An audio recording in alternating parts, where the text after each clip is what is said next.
Graças e paz, meus irmãos. Amém. Amém. Estou feliz por mais uma vez, mais um dia, poder estar aqui com os irmãos, falando a respeito da palavra de Deus. E quero falar um assunto que Deus tem colocado no meu coração. E é muito pertinente, como o pastor disse, né? Muito pertinente com a situação e com o mundo que a gente está vivendo hoje, né? Nós já estamos se aproximando ao soar da última trombeta que Paulo fala, né? Que ele vai vir buscar a igreja. Jesus está às portas para buscar a igreja, porque a gente vê como o mundo está e a gente já percebe que não há mais muita coisa para se fazer. E é isso aí, pessoal. Então, o texto a pregação que eu resolvi fazer hoje aqui, que o Espírito Santo colocou no meu coração, é o dia do Senhor. Eu achei na Bíblia, estava pesquisando no YouTube, no Google, tem mais ou menos 86 ou mais menções do dia do Senhor, que vai de Gênesis a Apocalipse. A Bíblia está repleta de profecias e profetas e homens de Deus mencionando esse dia do Senhor. Então há uma importância muito grande nesse dia, porque Deus vem desde o começo da sua palavra até o final dela, lembrando as pessoas desse dia do Senhor. Mas o bacana é que esse dia do Senhor não é para a igreja, porque a Bíblia diz que esse dia é um dia de trevas, é um dia de sofrimento, de ranger de dente, e não é para que a noiva do Senhor passe por ele. Eu vou ler um texto. Na verdade, isso que eu quero falar hoje aqui é uma pavimentação, né? Uma pavimentação para se compreender melhor, de uma forma linear, as profecias bíblicas, né? E os eventos escatológicos do fim. Eu não quero me aprofundar muito em alguns temas, eu vou passar meio rápido, porque tem muita coisa, e se não der tempo de falar tudo, o pastor vai dar um alerta ali do horário, e eu vou interromper, e a gente dá prosseguimento aí numa outra quarta-feira, no outro dia que for possível. Né? Então vamos lá, vamos compreendendo o dia do Senhor. O texto base que eu vou utilizar aqui está lá no livro de Isaías, no capítulo 13, e vai do 9 ao 11. A tradução que eu usei aqui, se eu não me engano, é a RCA, Almeida Corrigida, não me lembro mais ou menos. Mas eu coloquei um texto aqui no papel para facilitar para mim. E o texto diz assim, não sei se os irmãos vão acompanhar, se já acharam aí na Bíblia. Está tranquilo, né? Então tá. Isaías 13, 9 ao 11 diz assim: Uivai, porque o dia do Senhor está perto. Vem o Todo-Poderoso com assolação, pelo que todas as mãos se debilitarão, e os corações de todos os homens se desmaiará. E assombrar-se-ão e apoderar-se-ão deles dores e ais, e angústia, como uma mulher de parto. Cada um se espantará do seu próximo, e os seus rostos serão flamejantes, ou se avermelharão. Eis que o dia do Senhor vem, horrendo, com furor e ira ardente, para pôr a terra em assolação e destruição, e os pecadores dela. Porque as estrelas dos céus e os astros não brilharão mais a sua luz, e o sol se escurecerá ao nascer, e a lua não fará resplandecer a sua luz. E visitarei sobre o mundo a maldade, e sobre os ímpios a sua iniquidade, e farei cessar a arrogância dos atrevidos, e abaterei a soberba dos tiranos. Amém? Esse é o texto.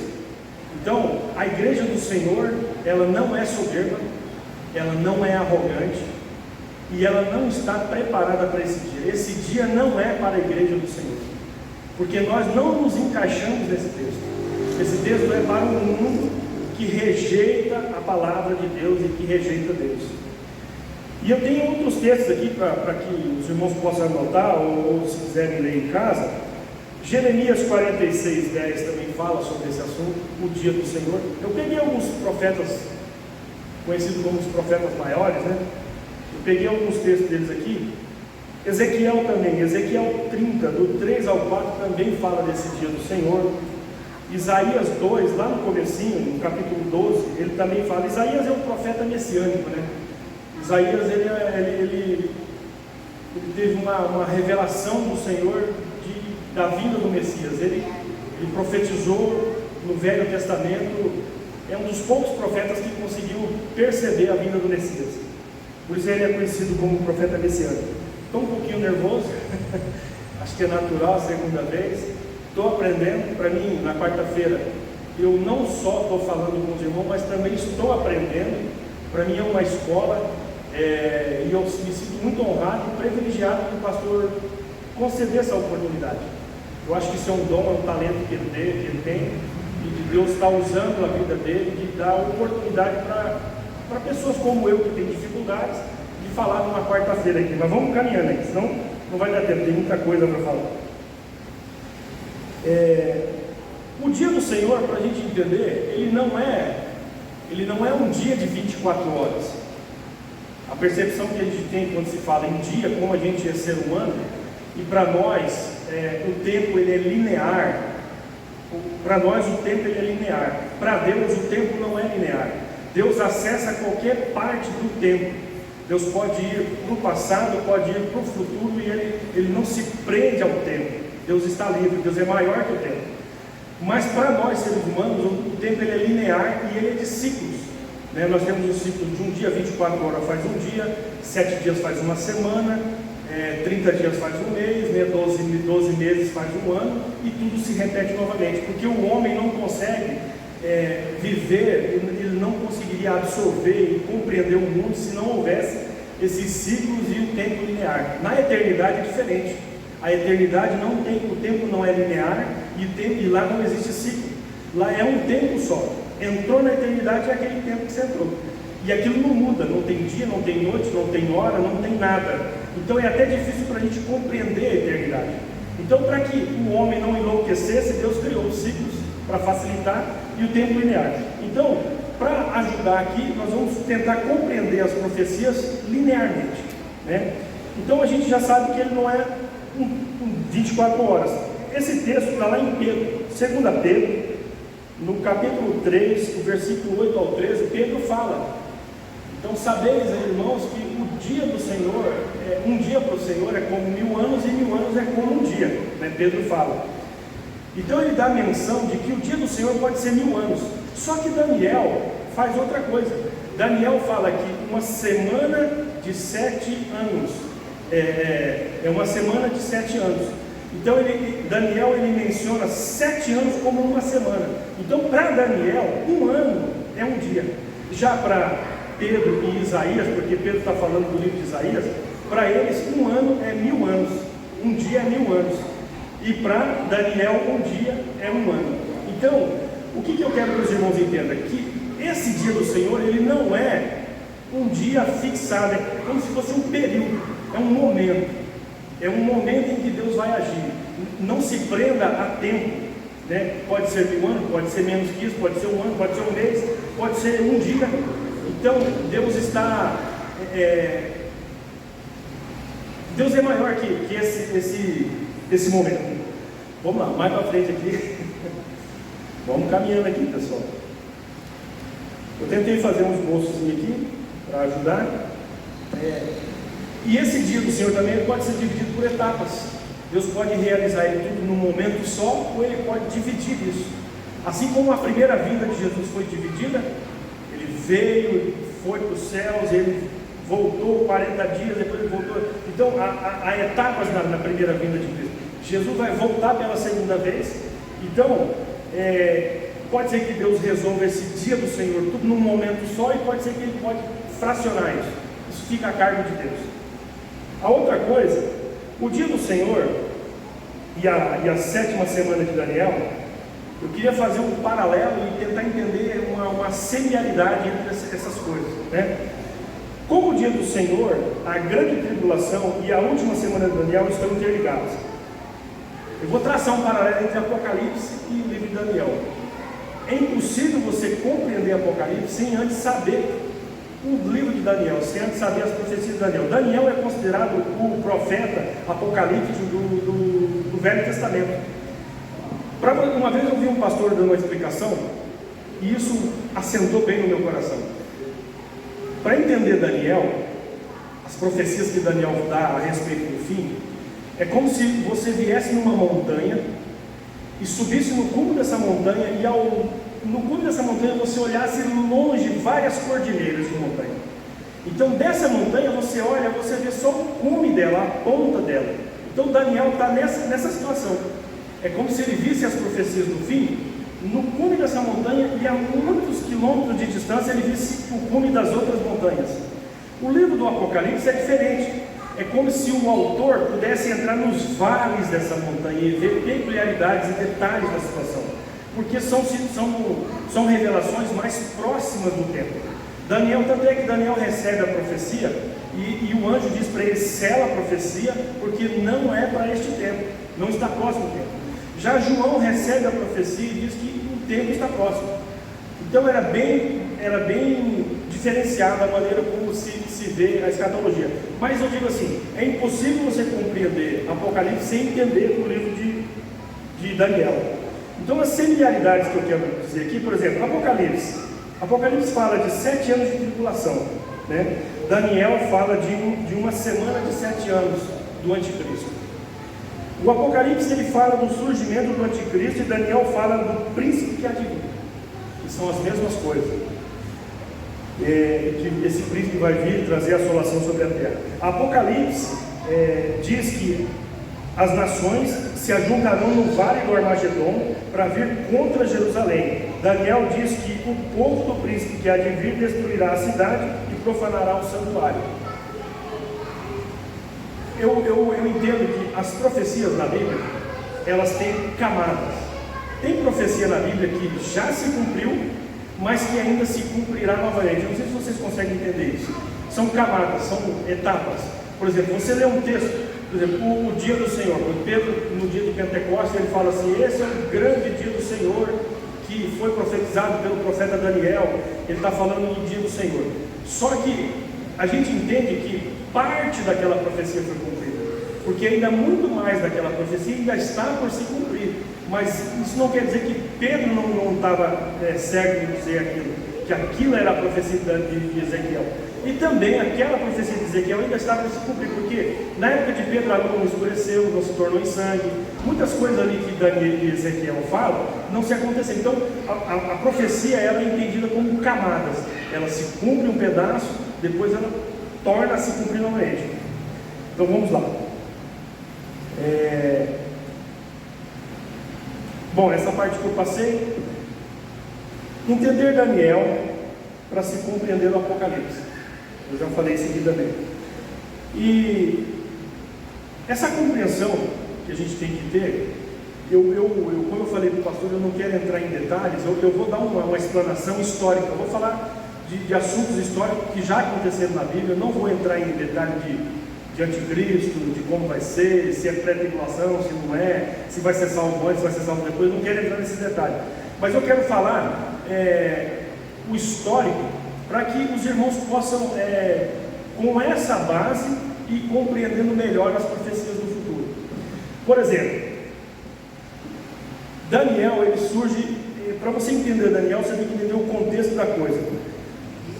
Primeiro ele tem que saber que Israel foi dividido. Davi teve o filho dele, Salomão. Salomão vai construir o templo de Israel, o templo do Senhor em Israel. E Salomão ele aumenta os impostos em Israel. E ele começa a cobrar muitos tributos do povo. E ele coloca um jugo pesado no ombro do pessoal e começa a cobrar, e as pessoas estão sentindo o peso disso.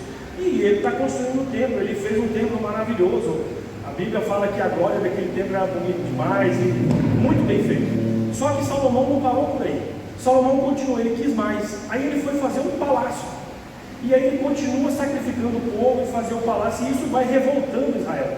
E o povo começa a cogitar a possibilidade de tirar Salomão do trono, né? De se rebelar. E Salomão tinha um filho que chamava Roboão, e tinha um comandante de guerra que também era o arquiteto dele, que chamava Jeroboão. Eram os dois. E um profeta, eu não consigo me lembrar o nome, não é Natã, me vem na cabeça Natã, mas não é um profeta. Um profeta deu uma palavra para ele, para Jeroboão, dizendo que Deus ia dividir Israel e ele ia reinar as 10 tribos do norte. E esse boato começou a correr em Jerusalém e Salomão ficou assim, com medo daquilo lá e procurou matar Jeroboão. E ele foge para o Egito e ele fica escondido lá até que Salomão morre. Quando Salomão morre, assume no lugar dele o filho dele, que é o Roboão.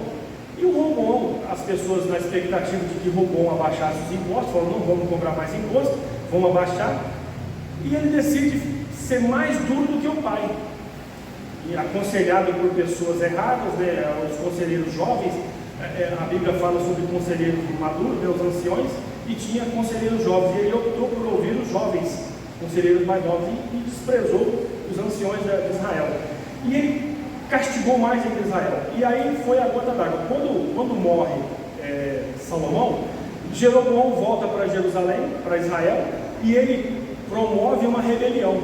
Quando ele promove essa rebelião, e Jeroboão era da tribo de Efraim, do filho de José lá do Egito, ele era da tribo de Efraim. Ele promove a rebelião e ele divide Israel. E ele vai para Israel, lá para o norte, onde ele fez a capital dele, na Samaria. Ele leva 10 tribos com ele. Em Judá, em Jerusalém, ficam só 2 tribos, que é a tribo de Judá e a tribo de Benjamim.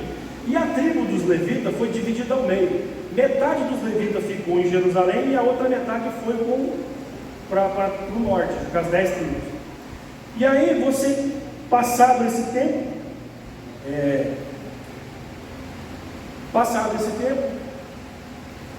a tribo do norte começa a pecar e fazer coisa errada, e Jerusalém, a tribo do sul, que era Jerusalém e os judeus, estão certinho com Deus ali, Deus abençoando, e o norte fazendo coisa errada. E Deus e os profetas falando, vocês vão para cativeiro. E de repente os assírios, Deus levanta o povo assírio para levar cativo as 10 tribos. E eles são levados cativos. As 10 tribos de Israel são levadas cativos para a Assíria. Só que os assírios, eles tinham uma tática, um comportamento, que eu até coloquei aqui, os impérios, e eu quero falar sobre as características dos impérios. Os assírios levam as 10 tribos e eles, para poder tirar a cultura, destruir o povo, o que os assírios fizeram? Eles não deixaram o povo preso, reunido. Eles saíram distribuindo porções do povo por todos os países vizinhos que eles dominavam. Então eles esparramavam Israel por todos os lugares, mandou para todos os países que eles tinham domínio. E o que eles faziam? Eles separavam as famílias também, apartavam as famílias, porque eles entendiam o seguinte, que se eu diminuir o poder da família, eu enfraqueço a força, e se eles não estiverem juntos e eu destruir a cultura, eles vão esquecer que eles são o povo de Israel. Só que Deus tinha uma promessa para esse povo e não deixou que eles se perdessem.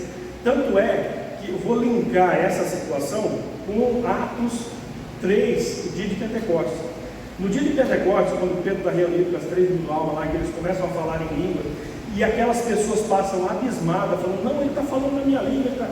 Aquelas pessoas, era um dia de festa, se eu não me engano, eu não consigo me lembrar aqui agora qual festa que era, mas são aquelas 10 tribos. Porque quando os assírios caíram, que os babilônicos tomaram o império assírio, eles não voltaram. Aquelas 10 tribos nunca mais voltou para Israel.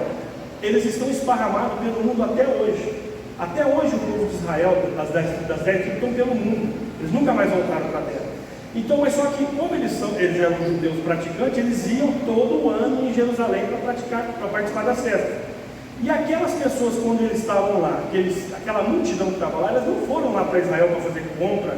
Eles estavam lá porque eles eram judeus, que moravam em outros lugares, em outros países, e lá naquele país um falava árabe, o outro falava grego, o outro falava...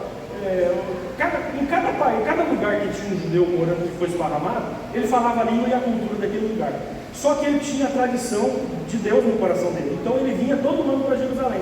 Então todo ano tinha esse movimento, esse grande movimento. E o dia de Pentecostes era a festa de Pentecostes. Estou falando de Pentecostes aqui, era a festa de Pentecostes. A festa de Pentecostes é a festa das colheitas, para comemorar as colheitas. Então, estava aquela multidão, eles começaram a ouvir, a falar, estão falando na minha língua, então aquilo tudo era judeu. Todos eles eram judeus, estavam lá para a festa. Mas então tá, eu só fiz esse link aqui. E aí os assírios caem, os babilônicos levantam, e eles tomam o império assírio, e aí começa o império babilônico, o Nabucodonosor. E eu fiz aqui as características dos impérios, os seis impérios, porque o sétimo vai ser o império do anticristo. Dos 6 impérios, eu quero mostrar para os irmãos aqui as características desses impérios. Eu fiz uma pesquisa na internet e fui também na Bíblia. Algumas coisas eu encontrei na Bíblia e outras coisas a gente lendo os textos bíblicos, você percebe. Por exemplo, o Império Egípcio. Você lendo a Bíblia, você vê os modos operantes daquele império. O Império Egípcio, você não podia adorar outra pessoa que não fosse Faraó. O Faraó tinha que ser um Deus, adorado como Deus. Era um império opressor, oprimia muito, não dava espaço, ele oprimia as pessoas, e ele ocupava todo o seu tempo. Quando ele via a ociosidade, ele sempre procurava ocupar o tempo. Então, e vê se não é isso que o diabo faz com a gente hoje. O diabo, ele quer adoração, ele ocupa todo o seu tempo, ele te oprime e ele não te dá espaço para você pensar em Deus, fazer coisas de Deus e buscar Deus. É uma característica do império egípcio.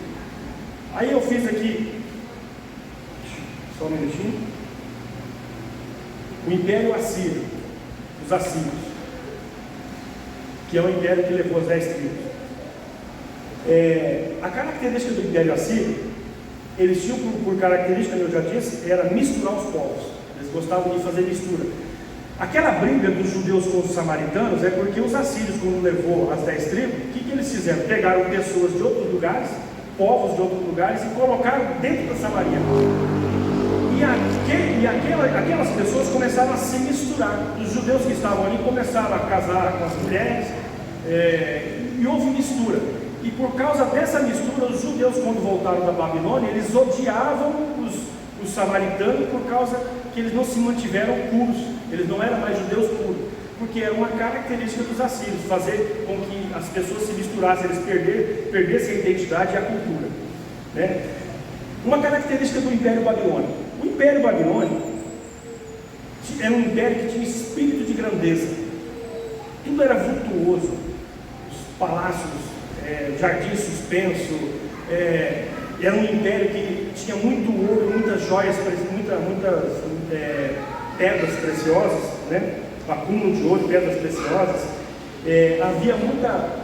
No Império Babilônico havia muita depravação moral mesmo, muita promiscuidade entre as pessoas. A ideia de família era dispersa, perdida no meio deles. E eles tinham uma característica seguinte: quando eles tomavam os povos cativos, escravos, eles gostavam de separar jovens, rapazes formosos, fortes, moças formosas e fortes, pessoas com força para trabalho. Eles traziam para o reino. Os jovens que eles percebiam uma característica, uma qualidade de inteligência, eles separavam para trabalhar no palácio. As moças eles davam como esposa. Então eles faziam isso em todos os povos, não fizeram isso só com Israel. Qualquer povo que o Império Babilônico tomava como escravo, eles faziam esse tipo de coisa. Era uma característica desse império. Aí depois do Império Babilônico, que Belsazar viu o dedo escrevendo na mão, Belsazar era neto do Nabucodonosor. Nabucodonosor teve um filho, esse filho ele enlouqueceu, teve um outro filho chamado Belsazar, e ele assumiu o trono, e esse filho do Nabucodonosor, que não quis assumir o reinado, foi para uma ilha, e lá ele ficou adorando um Deus, lá ele perdeu o juízo. E Belsazar era neto de Nabucodonosor. E o avô dele, quando trouxe o povo cativo de Judá, eu nem falei aqui da captura da Babilônia, mas assim, os assírios, depois de 600 anos que os assírios capturaram as 10 tribos, depois de 600 anos, os babilônios vêm e capturam Israel, Judá e Benjamim, e leva cativo, leva os jovens, leva os sábios, ele faz aquela seleção. E ali estavam os 4, Sadraque, Mesaque, Abednego, os 3 e Belsazar, que era Daniel. Tinha Ezequiel também foi o profeta cativo, profetizava lá da Babilônia. Depois, já no finalzinho também, eu fiz uma relação com os profetas e as como que eu posso dizer, a palavra me fugiu da mente aqui, mas profetas que profetizaram no mesmo tempo, em lugares diferentes, mas na mesma época.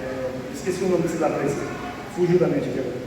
Mas enfim, então a Babilônia ela levou cativo eles, e Belsazar está lá vendo, como eu falei, o avô levou os utensílios também, o povo preso levou os utensílios do templo, só que ele teve reverência dos utensílios.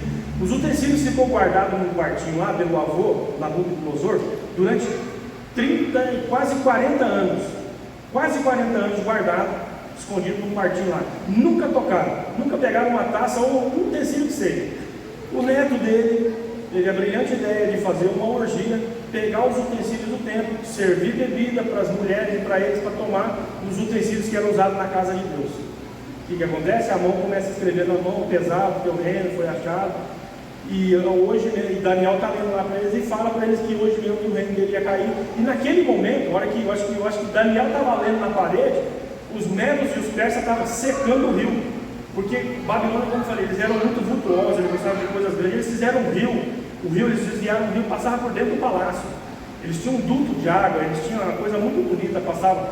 E os medos e os persas não tinham como entrar nas muralhas, era impenetrável. O que eles fizeram? Secaram o rio. Enquanto Daniel está lendo lá, os caras estão jogando pedra e terra lá no rio, e eles secam o rio, eles entram por dentro do canal, abrem as portas do império, e aí eles invadem, e aí Belsazar, a Bíblia diz que Daniel terminou de ler, saiu da sala, já entrou, os caras mataram Belsazar na sala da orgia, ele morreu lá mesmo. E ali começa o Império Medo-Persa, né? Que é a junção dos medos e dos persas. Ciro, o grande rei, o imperador, ele ficava na Pérsia, Ciro na Pérsia, e para governar Babilônia veio Dario. E Dario, ele pegou um carinho por Daniel, ele tinha uma estima, um carinho por Daniel, então eles tiveram uma amizade, eles desenvolveram um relacionamento. Tanto é que os invejosos lá fizeram aquela maracutaia para ele na oração que ele fazia todo dia, aí que foi jogado na cova dos leões. Só que antes dessas situações ele teve as revelações, o avô lá, o Nabucodonosor, ele confessou que só Deus era Deus, enfim, eu não posso sair do papel aqui, senão eu me perco, e aí para não me perder, mas enfim, então eu quero falar sobre a característica dos medos e dos persas. Uma característica do Império Medo-Persa é que eles desenvolveram tecnologias de guerra. Até então era primitivo as batalhas. As batalhas eram tipo assim: eu pego um pedaço de pau, uma espada, vou para cima loucamente, e quantos eu matar, matei. Os medos e os persas, eles desenvolvem uma tecnologia, eles desenvolvem escudo, armadura, e eles desenvolvem formação militar. Eles começam a combater, a atacar em grupos, da mesma maneira que é usado até hoje, eles desenvolveram isso. Soldados, tropas, e tinha infantaria, tinha a que guardava a retaguarda, eles tinham maneiras, eles desenvolveram essa tecnologia de guerra.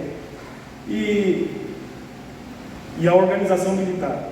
Aí depois veio o Império Grego, os macedônios.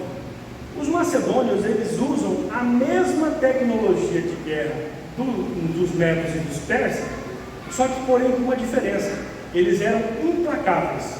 Alexandre o Grande, quando ele chegava numa batalha, ele chegava para resolver no dia.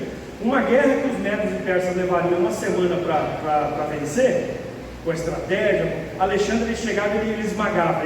Ele era considerado, Alexandre com 17 anos ele conquistou metade da Ásia. Então ele era, imagina um homem voraz na guerra, com toda aquela tecnologia, com todo aquele treinamento que os medos tinham, mas só que ele tinha sagacidade, ele tinha aquele sangue no olho. Essa era a característica do Império Grego Macedônio. Eu até escrevi aqui, o Império Grego Macedônico, eles tinham um ego inflado. Alexandre um ego muito inflado desse império. Militarmente eles tinham tudo que os medos persas tinham, porém com uma intensidade como nunca antes vista em batalhas. E outra coisa que o Império Grego fez, que depois Paulo vem falar que Jesus Cristo veio na plenitude dos tempos, muito é por causa dessa situação aqui, ó. Os gregos, quando eles tomavam um lugar, uma região, eles obrigavam os povos conquistados a aprender a cultura grega, a aprender sobre Sócrates e Platão, estudar sobre os filósofos gregos. Eles obrigavam a aprender a língua grega. Todo o povo conquistado pelo Império Grego Macedônio tinha que aprender o grego. Eles obrigavam a aprender a língua e aprendiam sobre a literatura, a filosofia e os costumes dos gregos. E isso facilitou, porque quando Jesus vem, ele vem num período em que a língua falada no mundo era o grego. O grego naquela época era o inglês do mundo, porque Alexandre o Grande ele obrigava as pessoas a aprender grego. Tanto é que o Novo Testamento foi todo escrito em grego, para que fosse difundido para mais gente, mais pessoas pudessem ler. E depois do Império Grego, e o Império Grego nunca foi vencido, é o único império que os romanos também não foram vencidos, se deixaram vencer. O Império Grego não foi vencido. O que acontece? Alexandre ele morre muito cedo, morre prematuramente, e ele tinha 4 generais de guerra, os generais de confiança dele, que eram Seleu, Lisímaco, Ptolomeu e Cassandro, os 4 generais de guerra. Quando Alexandre morre, eles dividem o império em 4 partes, eles brigam entre si e dividem o império, e o império é dividido.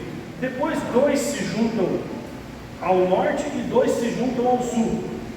Um fica na região do Egito, o outro fica na região da Turquia, e assim eles se dividem. Então essa é a característica. Aí nesse período que a divisão deles, eles ficam reinando, governando por um bom tempo, e eles vão se dispersando, e vem surgindo o Império Romano. O Império Romano surge, e a característica dos romanos era a mão de ferro. O Império Romano, ele era curioso, o Império Romano. O Império Romano era assim: se você está comigo, você tem tudo. Você tem paz, você tem infraestrutura, você tem conforto. Mas se você é contra mim, eu vou te esmagar. E o Império Romano ele tinha o hábito de esmagar os seus inimigos. Tanto é que ele era considerado um império de ferro, né? Que eles esmagavam os inimigos. Tanto é que a crucificação foi uma invenção romana. Eles matavam os seus inimigos na cruz para que servisse de exemplo, para que ninguém ousasse desafiar um romano. E eles criaram a chamada Pax Romana, não sei se já ouviu falar, da Pax Romana. Na Pax Romana, antes do Império Romano, antes dos impérios, você não conseguiria andar 10 quilômetros à noite, ou ir de uma distância de uma cidade para outra, sem ser assaltado, saqueado, morto. As pessoas, os bárbaros tomavam você. Quando o Império Romano chega, ele traz segurança. Porque o que o Império Romano fazia? Ele pavimentava as estradas, ele gostava de pavimentar, ele trazia uma infraestrutura. Outra coisa que o Império Romano fez, eles encanou, eu vou falar encanou, porque não existia cano, mas é como se eles tivessem encanado água. O Império Romano criou banheiros públicos com água que, antes do Império Romano ali era latrina. O pessoal fazia as necessidades das latrinas ou no meio do mato. Com o Império Romano não, eles fizeram um banheiro que a água corria por dentro, era tudo bonito. Eles tinham água para os banheiros públicos tomar banho, tinha as piscinas públicas. Eles tinham como é que chama essa sauna que o pessoal faz hoje? Isso aí é invenção do Império Romano. Da cultura grega eles trouxeram o Senado romano é um puxadinho dos gregos ali, os gregos que começaram com isso aí. Mas o que eu quero dizer? Que no Império Romano você poderia ir de uma cidade para outra a qualquer hora do dia, porque existia soldados romanos o tempo inteiro naquelas estradas pavimentadas. Então eles traziam segurança. Se você pagava os impostos certinho, não obedecia o Império Romano, eles não faziam nada com você. E a outra característica do Império Romano, eles não destruíam a cultura do lugar. Eles chegavam e conquistavam o povo, e eles não mexiam com o povo. Vocês são agora conquistados nossos, a única coisa que a gente quer de vocês é que vocês nos obedeçam e que vocês paguem os impostos.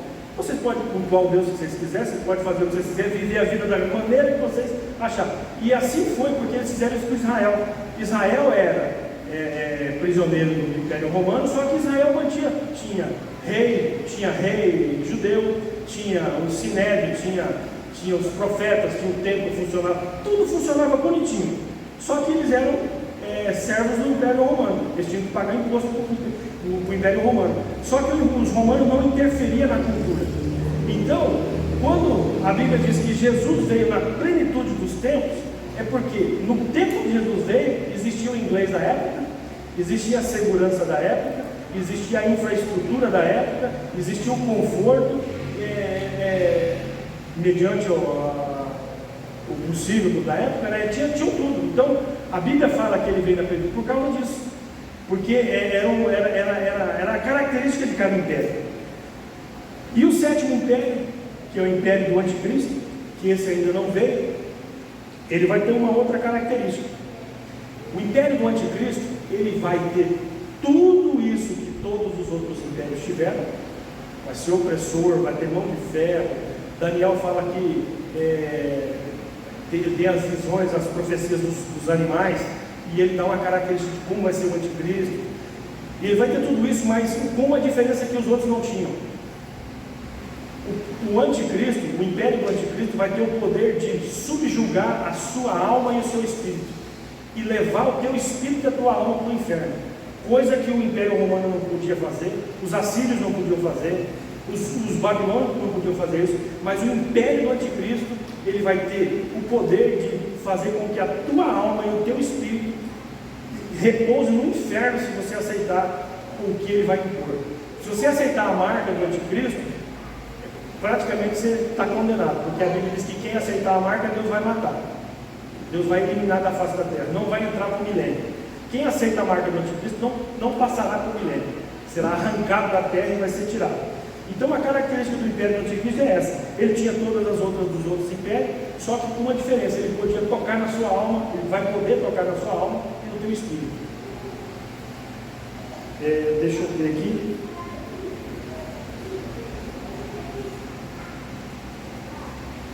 O cativeiro, né? Eu falei, os assírios, eu até adiantei aqui, já falei isso aqui. Eu estou indo rápido demais, pastor? Está tranquilo? Vamos lá. Os irmãos tenham paciência comigo, porque estamos aprendendo, estou aprendendo com vocês. Tudo que eu estou falando aqui, eu estou pregando para mim também. Tá. E aí veio o cativeiro de Judá. Eu falei do cativeiro das 10 tribos, né, dos assírios. Depois veio o cativeiro de Judá com o babilônico. Eu coloquei na ordem aqui, eu estou lendo aqui. E uma característica, eu vou ler aqui o cativeiro de Judá, porque eu coloquei algumas coisas que eu não falei.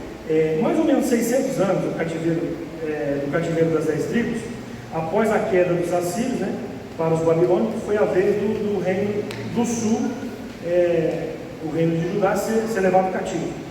Um dos poucos antes, aliás, um pouco antes, o profeta Jeremias, ele profetizava nas ruas de Jerusalém, falando para o povo se arrepender dos seus erros, dos seus maus caminhos, dos seus pecados, que se eles não fizessem isso, Deus ia julgar a nação e ia levar eles cativos para uma terra distante, ia trazer os babilônicos para levar eles cativos. Jeremias pregava isso o tempo todo. O que o povo fazia? Batia em Jeremias. Jeremias é considerado um profeta chorão, porque ele vivia chorando. Um pouco porque ele lamentava, né, que ele tem um livro de lamentações que é dele, e outro pouco porque ele apanhava mesmo. Ele era esbofeteado, ele apanhava, era lançado em covas, batiam nele, só porque ele pregava que se o povo não se arrependesse, iria cativo. Aí o profeta Jeremias está pregando, né, arrependimento e tal, sobre os caminhos.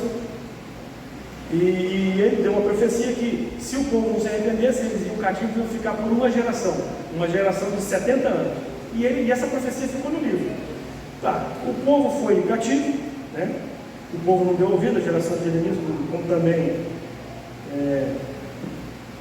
não quiseram ouvir. Então Nabucodonosor, né, vem, destrói os muros de Jerusalém, destrói o templo. Nabucodonosor, ele vem e ele arrasa a cidade. Ele destrói os muros, ele derruba os muros da cidade.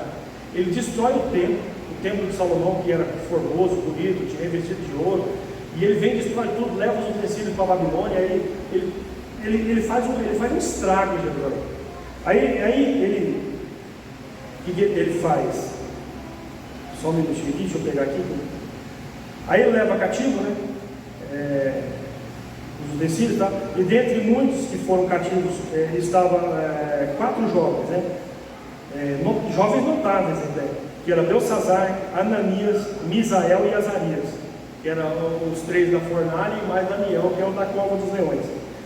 Eles foram levados cativos, e junto também foi levado Ezequiel, que eu não coloquei aqui, mas Ezequiel também era jovem e foi levado cativo. Só que Ezequiel não foi para o palácio e também não tem nenhuma história como a fornalha lá dos três.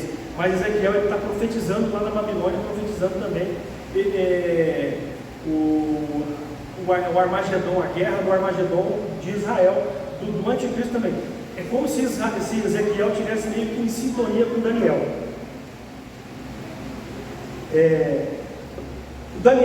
Daniel foi um jovem temente ao Senhor, que decidiu não se contaminar na Babilônia.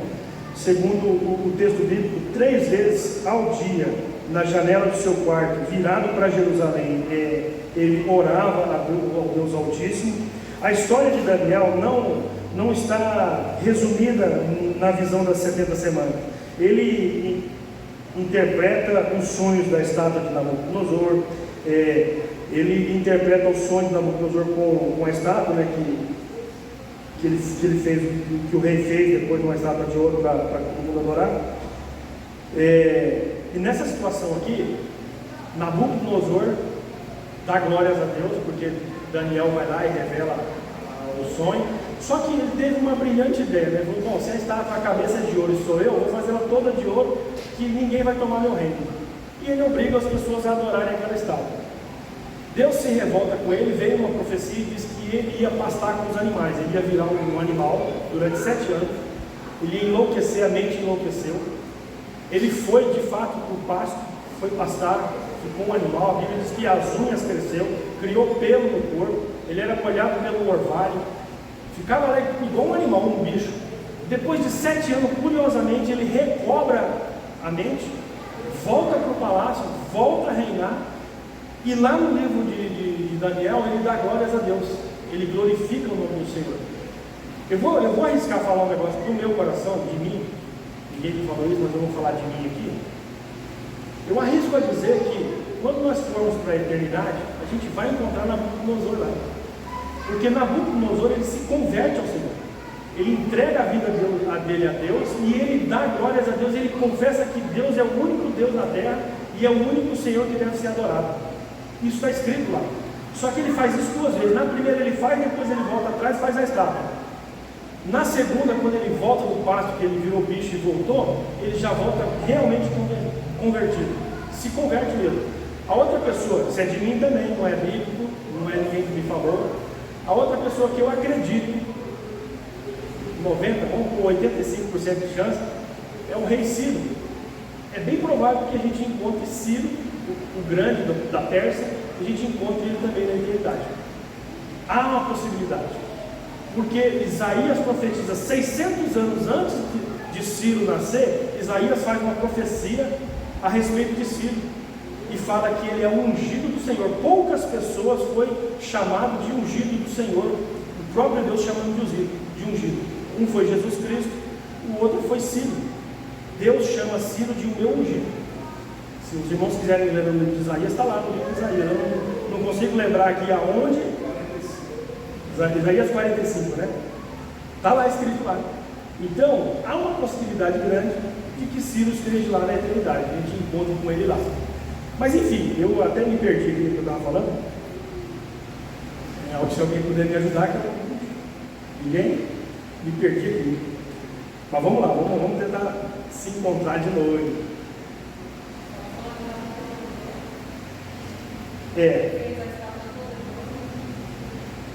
Na verdade, quem foi Daniel, né? Então ele era um jovem que temia o Senhor, não se contaminou. Ele fez a interpretação dos sonhos, ele teve a visão. E outra coisa, porque, como eu estava dizendo, Daniel não se resume só nas 70 semanas. Daniel tem muito mais história. Antes das 70 semanas de Daniel, que acho que foi a última, uma das últimas profecias dele, ele tem, eu vou ler aqui para vocês, as coisas, dentre as coisas grandes que Daniel fez, são essas aqui que eu relatei. A interpretação da mão que escreve na parede lá com Belsazar. Ele teve a visão do bode e do carneiro. Ele estava no Império Babilônico, mas ele teve uma visão do Império do Alexandre o Grande, que era o bode que vinha e dava uma cabeçada no carneiro, que era o Império Babilônico, que vinha e dava uma cabeçada ali. Ele teve essa visão, mesmo estando lá cativo, do bode e do carneiro. Deixa eu ver aqui o outro aqui. Já no reinado dos Medos e dos Persas, com Ciro, o rei do império, governador da província da Babilônia, Daniel é jogado nas covas dos leões. Por quê? Porque ele fazia 3 vezes oração ao dia, e aquilo incomodava alguns invejosos lá, e os caras inventaram uma mentira, falaram que ele não desobedeceu um mandamento, um edito, né? Não sei como é que fala, era uma lei que o rei tinha editado, e Daniel estava descumprindo essa lei e ele é obrigado a jogar na cova, mesmo com pesar no coração, porque, como eu falei, Dario ele era amigo de Daniel, eles tinham uma intimidade. Dario era governador do império Medo-Persa lá na Babilônia, o rei, o grande Ciro, estava lá na Pérsia, que ele governava de lá, que ele era o imperador, e Dario era o governador, mas eles tinham uma relação, uma intimidade. Outra coisa curiosa, não vou me perder, prometo, lá na Pérsia, no Império Sírio, tinha um copeiro que servia vinho para o rei, que era Neemias. Os irmãos sabem do livro de Neemias. Quem reconstrói os muros de Jerusalém é Neemias.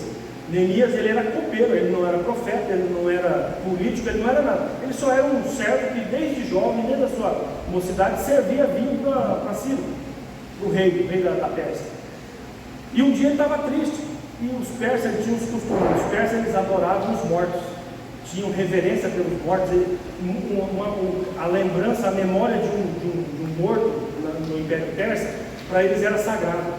E Neemias, percebendo essa situação, um dia ele está triste, lá, chateado, e Ciro percebeu aquilo em Neemias, falou: Neemias, percebe que você está triste, o que foi isso aqui, por que você está assim? Aí ele fala: eu estou triste porque os muros da minha cidade foram queimados, os muros estão derribados, e ele joga uma para cima de Ciro, fala: e o túmulo de meus pais está exposto, os animais estão frequentando o túmulo dos meus pais. Aquilo mexeu com Ciro. Ciro ficou comovido e falou: não, você pode ir lá para reerguer os muros da sua cidade. Monta uma comitiva aqui, vai lá e reergue os muros. Lá nos muros ele encontrou os judeus que ficaram dispersos, os judeus misturados lá. E Ciro teve que fazer um edito, um documento para ele poder transitar pelo império, porque senão ele não conseguia passar. Existiam barreiras, existiam alfândegas, né, no caminho. Aquele edito lá no Daniel 9, quando ele tem o anjo vem trazer a profecia para Daniel, o anjo diz assim, no momento do... vamos ler lá em Daniel 9, 13, vê se eu coloquei aqui. Sabe, porém, né?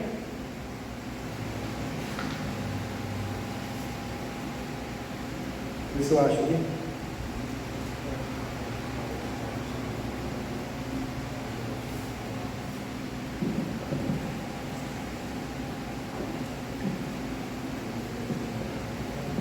Então, Daniel, ele estava buscando a Deus, orando e lendo os livros. Ele tinha livro dos profetas, ele começou a estudar os livros, estudar o livro de Jeremias, e ele encontrou essa profecia de Jeremias, que Jeremias falou assim: ó, vocês vão ficar cativos na Babilônia por 70 anos, uma geração. Ele encontrou essa profecia. E ele fez as contas, ele somou e viu que já tinha se passado 70 anos, mas o povo ainda estava cativo. E ele colocou no coração dele, e nesse momento eu me pus a orar e a jejuar. Ele fez o jejum, foi buscar, e aí nesse jejum, nessa oração, veio um anjo trazer a resposta da oração e do jejum. E está assim lá em Daniel 9. E falava eu ainda, e orava, e confessava os meus pecados, e o pecado do meu povo Israel, e lançava as minhas súplicas perante a face do Senhor, do meu Deus, pelo monte santo, pelo monte santo do meu Deus. Falava ainda em oração, quando um homem Gabriel, que eu tinha observado na minha visão, ao primeiro, veio rapidamente voando e me tocou a hora do sacrifício da tarde. Ele queria instruir-me, e falou comigo e disse: Daniel, agora sair para fazer-te entender o sentido. No princípio das tuas súplicas saiu a ordem, e eu vim para te declarar, porque és muito amado, e considera, pois, a coisa e entende a visão. 70 semanas estão determinadas sobre o teu povo e a tua santa cidade, para fazer cessar a transgressão, para dar fim ao pecado e para expiar a iniquidade e para trazer justiça eterna. Justiça eterna, isso é importante gravar. Para salvar, para selar a visão e a profecia, para ungir o santo dos santos. Sabe e entende, desde a saída da ordem, aqui ó, desde a saída da ordem para restaurar e edificar Jerusalém. Então, quando Ciro emite a ordem para Neemias ir reconstruir os muros, o anjo está dizendo para Daniel que é da saída dessa ordem. Quando sair a emissão dessa ordem, você pode começar a contar. Até então, Neemias está lá servindo um vinhozinho para o Ciro lá na Pérsia, não está acontecendo nada. Daniel teve a visão, e mesmo tendo essa visão e o anjo falando para ele que ia acontecer tudo isso, e ele estava orando por quê? Daniel estava orando por libertação. Ele entendeu pelos livros, no livro de Jeremias ele encontrou a profecia que 70 anos o povo ia ficar cativo e depois ia ser liberto. Isso não aconteceu. Ele estava orando para que isso acontecesse, e não aconteceu. Mesmo depois que o anjo falou com ele, o povo ainda continuou cativo na Babilônia. Tanto é que Daniel nunca voltou para Jerusalém. Ele envelheceu e morreu na Babilônia. Ele ficou velho lá. O fim dos dias dele foi lá. Alguns profetas vieram, mas ele não. Então, há uma importância muito grande no que Neemias está fazendo lá no palácio com o Ciro. Mas vamos continuar aqui.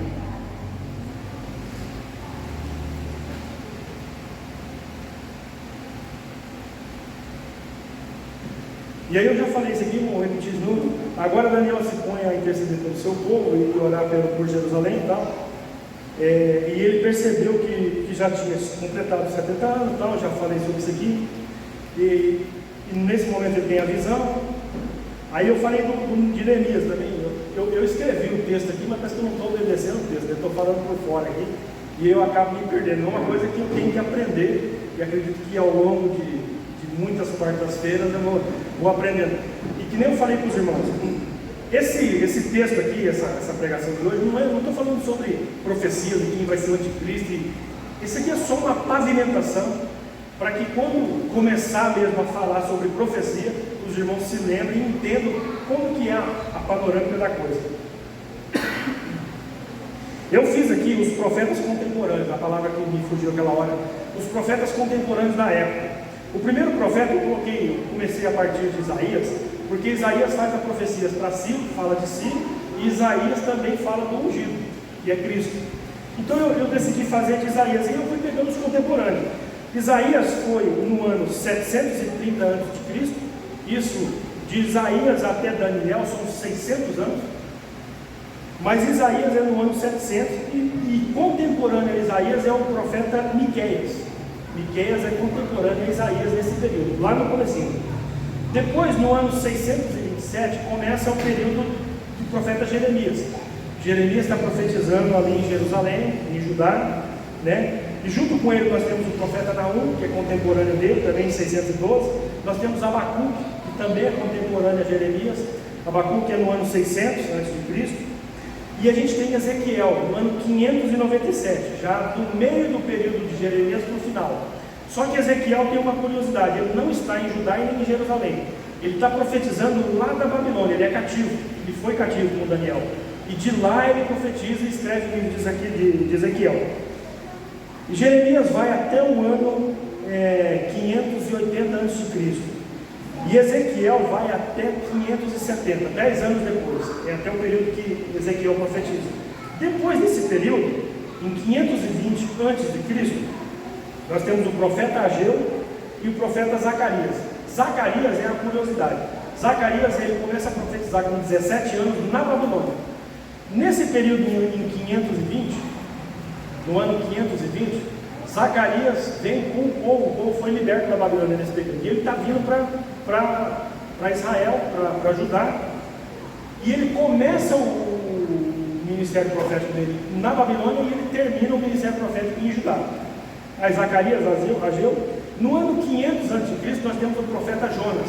Jonas é o único profeta na Bíblia que eu encontrei que profetizava lá no Reino do Norte, nas 10 tribos. Só que isso no ano 500. No ano 500 não existia mais cativeiro. Ele já tinha sido liberto, estava disperso. E Jonas, ele andava ali pelas redondezas de Samaria, por alguma cidade próxima ali, e profetizando. Por que Jonas tem raiva de Nínive? Ele odeia Nínive. Porque Nínive era a capital da Assíria, que levou as 10 tribos cativas. E Jonas tinha isso no coração. Foi eles que destruíram o meu povo. Eles que destruíram a minha família. Então ele guardava esse rancor dentro dele. E Jonas, não era bem visto pelos outros profetas de Judá, porque eles consideravam ele impuro, não era um judeu puro sangue. Mas ele profetizava a Deus lá no lugar do norte, da região do norte. Então, quando Deus manda ele lá profetizar para Nínive, ele fica com raiva, ele fala: não vou, eu quero que esse povo morre, e eu não vou profetizar porque eu sei que Deus é bom. Se eu profetizar, Deus vai libertar eles, vai salvar eles. Eu não quero que salve. Então ele não vai. E isso foi no ano 500 a.C. E depois nós temos Malaquias, Isaías, que eu falei, são 600 anos de intervalo. E Daniel fala a profecia que é o tema dessa pregação, que é o entendimento, que é as 70 semanas de Daniel. O anjo vem e fala para ele: ó, são 7 semanas, mais 62 semanas, que dá um total de 69 semanas. O anjo fala: da ordem do edito até a morte do ungido são 69 semanas. São 7 mais 62. Da morte do ungido são mais 7 para finalizar. Só que Deus tinha um plano com os gentios, com a humanidade. E Deus, nesse período da semana, entenda bem, esse é um tratamento com o povo de Israel. Deus está tratando com a nação de Israel, está julgando eles pelos pecados deles. Deus abre como se fosse uma janela no tempo, um hiato, é uma brecha. Deus pausa o relógio, na 69ª semana, ele pausa o relógio, o ungido morre. E nós temos da morte de Cristo até os dias de hoje 2000 anos. O relógio está congelado por 2000 anos, desse intervalo das 70 semanas. Ainda falta 7 dias, uma semana de 7 anos. Falta 7 anos para se completar as 70 semanas. E Deus vai voltar a tratar com Israel, assim que a igreja for retirada, né? Vou falar aqui com os irmãos, é um tema escatológico, o pastor me ensinou que quando eu for falar, eu falo que é de mim. Então eu vou falar de mim, no entendimento que eu tenho. A Bíblia fala, Paulo fala sobre a manifestação do anticristo não aconteceu porque ainda existe algo que o detém. Muitos teólogos falam, muitas pessoas dizem que é o Espírito Santo. Eu não acredito nisso. Porque o Espírito Santo, porque na tribulação, pessoas vão estar se convertendo a Deus ainda. Os irmãos podem não acreditar, mas o privilégio de ser igreja é nosso. A Bíblia diz que aos vencedores eu darei o direito de reinar comigo. Quem é os vencedores? É a igreja do Senhor. Outras pessoas serão salvas, mas eles não serão igreja, porque o privilégio de reinar com Cristo é da igreja. A igreja tem que entender a grandiosidade, a coisa magnífica que é ser igreja. Então, para que a pessoa se convença do pecado, não é o Espírito Santo que convence ela. Então, na tribulação, o Espírito Santo vai estar aqui, convencendo pessoas. Porque vai ter testemunhas, as 2 testemunhas descem do céu para pregar, vai ser morta em Jerusalém. Vão ter 170 mil judeus castos que não tiveram contato com mulher nenhuma, pregando o Evangelho do Reino. E as pessoas, porque são 3 evangelhos: Evangelho do Reino, Evangelho Eterno e Evangelho da Graça. Nós estamos no Evangelho da Graça. As 140 testemunhas, 140 mil testemunhas judeus que vão estar pregando, são 120, eu acho, de cada tribo de Israel, elas vão estar pregando o Evangelho do Reino. E pessoas vão estar se convertendo a Cristo pela pregação desse Evangelho do Reino. Depois que se passar tudo, passar o milênio, aí na eternidade nós temos o Evangelho Eterno, que é o Evangelho que não muda, não altera. Mas enfim, nós estamos no período do hiato, no intervalo. É um período da graça, um período em que Deus parou o relógio de tratamento com Israel. Por que eu não acredito que a igreja vai passar pela tribulação? Porque é preciso que a igreja seja retirada para Deus voltar a tratar com Israel. Vai voltar o sacrifício, vai voltar a sacrificar. Eles vão profanar o templo novamente. Primeiro os judeus vão reconstruir o templo. Então há uma série. Assim, eu prometi que eu não vou entrar nesses detalhes, porque senão vai demorar muito e eu vou começar a falar demais. Mas o que eu queria deixar para os irmãos é só isso. É essa pavimentação para a gente entrar nesses detalhes e entrar nessas coisas numa outra oportunidade, se o pastor me der, né? Porque eu não sei se ele vai dar. Mas então é isso. Eu espero que os irmãos tenham entendido e que eu não tenha confundido os irmãos mais do que explicado alguma coisa. E é isso aí. E eu agradeço muito de coração pela oportunidade. Achei que eu não ia dar conta, mas graças a Deus me ajudou aqui. E eu peço desculpa para os irmãos por não ter mais referência bíblica, porque não deu tempo aqui. Eu fiquei muito nervoso na hora ali, estudando e fazendo, e eu acabei esquecendo de pôr as referências bíblicas aqui para os irmãos. Mas numa outra oportunidade a gente faz aqui. A graça de Deus que seja com todos vocês. Amém.